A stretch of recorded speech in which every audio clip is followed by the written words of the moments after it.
Dati po nung kami ay nasa relihiyong Katoliko, yun nga po minsan nagsasakristan sa pari, sumasama po sa mga Santa Cruzan, paglakad sa grotto, kung ano-ano pa. Nung ako'y mag-asawa po, kasama ko yung aking may bahay, meron pong nag-invite sa amin na isang born again na sinusundo po kami do'n pa sa 11 Avenue. Then 11 Avenue, kasalukuyang buntis yung asawa ko, dinadala po kami sa Kapitolyo ng Pasig. Sa pamamagitan po ng pag-anyaya nila, pipuntahan ka sa bahay, iimbitahan ka nila na sumama kami sa kanilang Bible study. Hindi naman namin pinahindian kahit paano, nagsuri pa rin kami do'n. Pinakinggan namin kung ano ba talaga yung itinuturo. Yun po ang pinakamapalad nung kami ay matawag sa Iglesia ni Cristo. Meron pong isang kapatid na diakono na kasalukuyang kasabay ko nga po nag-apply sa hanap buhay noon at inaanyayahan po niya ako sa mga gawain sa Iglesia ni Cristo.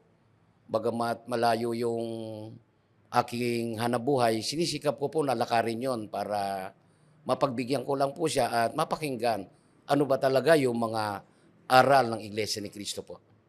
Una po,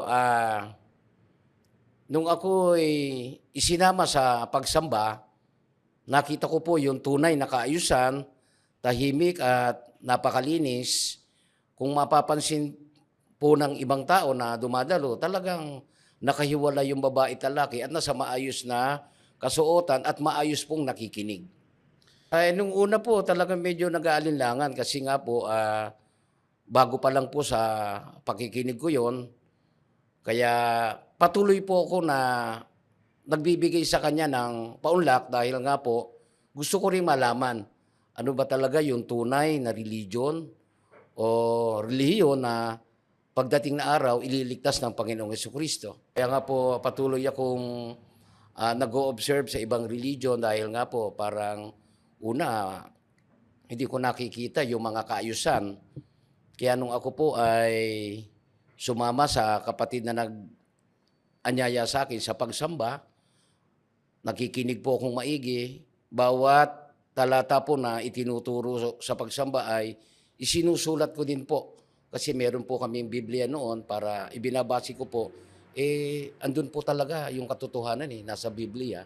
Lahat po ng bawang itinuturo ng Iglesia ni Cristo ay katotohanan na nakasulat po sa banal na kasulatan. Po sa pagsamba po hanggang do sa gawain sa Bible study ay sinusulat ko po yung bawat talata.